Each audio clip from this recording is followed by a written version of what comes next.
नमस्कार सभी को। मैं doctor Neha, practicing doctor at Bharat Homeopathy. आज की इस वीडियो में हम बात करेंगे किडनी के फंक्शंस को कैसे इम्प्रूव किया जा सकता है। ये एक इतना बड़ा सवाल है जो सभी के मन में आता है। अगर आप किडनी के पेशेंट हैं और क्रिएटिनाइन आपका बढ़ा हुआ है तब भी, और अगर आप एक नॉर्मल हेल्दी इंडिविजुअल हैं तो भी आप ये सोचते ज़रूर होंगे कि ऐसा क्या लाइफस्टाइल फॉलो किया जाए कि आपके किडनी के फंक्शंस नॉर्मल रहे, हेल्दी रहे। तो आज इसी टॉपिक के बारे में हम डिटेल में बात करेंगे। तो सबसे पहले अगर हम बात करें तो वो होता है blood sugar levels. Blood sugar is the leading cause of CKD, यानी कि ब्लड शुगर लगातार बढ़े रहने की वजह से किडनी के खराब होने की चांसेस बहुत ज़्यादा बढ़ जाते हैं।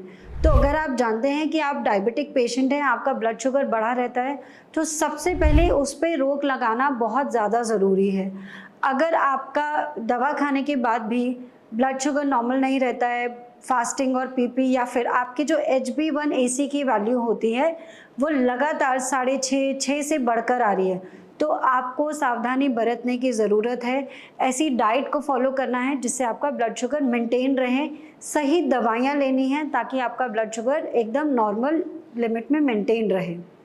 दूसरी चीज़ की अगर हम बात करें तो वो है आपके ब्लड प्रेशर। एक नॉर्मल हेल्दी इंडिविजुअल का ब्लड प्रेशर 120/80 यानी कि 120/80 mmHg होता है।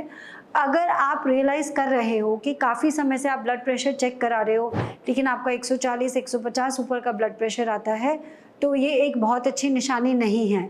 कई बार क्या होता है कि पेशेंट्स को बढ़े हुए बीपी या बढ़े हुए शुगर की वजह से कोई शारीरिक सिम्टम्स महसूस नहीं होते, तो पेशेंट उस चीज़ को नज़रअंदाज कर देता है कि क्या ही ज़रूरत है दवाई लेने की, क्या ही ज़रूरत है कुछ बदलने की, सब कुछ ठीक तो चल रहा है, मुझे कुछ महसूस थोड़ी हो रहा है। तो ये जो आप गलतियां कर देते हैं, इसकी वजह से आपके किडनी के फंक्शंस में बहुत डिटेरियोरेशन यानी बहुत खराबी आ सकती है। किसी भी तरीके की नज़रअंदाजी आपने नहीं करनी है। आपका ब्लड शुगर और ब्लड प्रेशर वेल मेंटेन होना चाहिए। अब अगर हम तीसरी चीज़ की बात करें तो वो है आपका बॉडी वेट और आपके ब्लड कोलेस्ट्रॉल लेवल्स। अगर आप एक ऐसे पेशेंट हैं जिनका ज़रूरत से ज़्यादा वज़न बढ़ा हुआ है, ओबेसिटी है, तो ये तो आपको वज़न घटाना बहुत ज़्यादा ज़रूरी है। वज़न की वजह से, कोलेस्ट्रॉल के बढ़े रहने की वजह से अल्टीमेटली ब्लड प्रेशर बढ़ता है और ब्लड प्रेशर के बढ़ने की वजह से किडनी में डैमेज आ सकता है। तो अपने वेट को लगातार मॉनिटर करना और उसे नॉर्मल बॉडी वेट जितना बना के रखना, ये भी बहुत अहम चीज़ है। अब हम बात करते हैं डाइट की। आपको कैसी डाइट लेनी चाहिए कि आपके किडनी के फंक्शंस इंप्रूव हो। उसके लिए सबसे इम्पॉर्टेंट है कि आपको सोडियम रिस्ट्रिक्टेड और पोटेशियम रिस्ट्रिक्टेड डाइट लेनी है। अगर आप ब्लड प्रेशर के पेशेंट है या कोलेस्ट्रॉल ज़्यादा रहता है तो आपको नमक की मात्रा कम से कम कर देनी है अपनी डाइट में।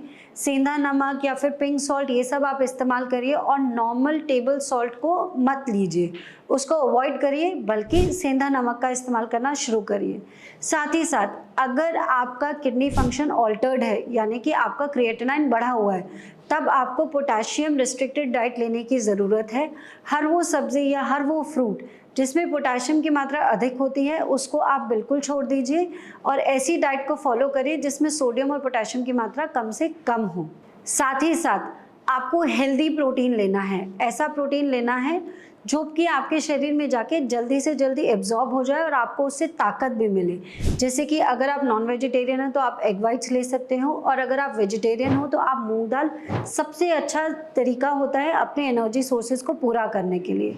रेड मीट या फिर ऑर्गन मीट कोशिश करिए कि आपको ना लेना पड़े। अब हम बात करते हैं एक और इम्पॉर्टेंट तरीके से जिससे आप अपने किडनी फंक्शन को इम्प्रूव कर सकते हैं। वो होते हैं ओवर द काउंटर ड्रग्स लेने की, जो पेशेंट बार बार जिसको आदी है। पेशेंट को ज़रा से भी कोई तकलीफ हुई, सर्दी जुकाम खांसी हुआ, बुखार हुआ, तो पेशेंट फटाफट से PCM की टैबलेट या कोई और भी बिना डॉक्टर से पूछे या बिना डॉक्टर की सलाह लिए दवाइयाँ खाता है। तो अगर आपको आदी हो या आपको आदत है कि आपको ज़रा सी कोई तकलीफ़ होती है आप दवाइयाँ ले लेते हैं, तो आपको ये बिल्कुल नहीं करना है। ये आपकी किडनी को बहुत ज़्यादा नुकसान पहुंचाती है। तो ओवर द काउंटर ड्रग्स आपको नहीं लेना है। साथ ही साथ एक अच्छी हेल्दी लाइफस्टाइल, मॉर्निंग में रोज़ वॉक करिए, साथ ही साथ किडनी फ्रेंडली योगासन्स को फॉलो करिए। आपके लिए एक वीडियो मैंने बनाया है जिसमें स्पेशली पेशेंट्स को बताया गया है कि अगर आप किडनी रोगी हैं तो कौन कौन से योगासन कर सकते हैं जिससे आपके किडनी के फंक्शंस इंप्रूव हो। ये सारी जानकारी लेने के बाद भी अगर आपके मन में कोई डाउट है कि कैसे अपने किडनी फंक्शन को इम्प्रूव किया जाए, तो आप भारत होम्योपैथी की टीम से कॉन्टैक्ट करिए and we will be there to help you. Thank you.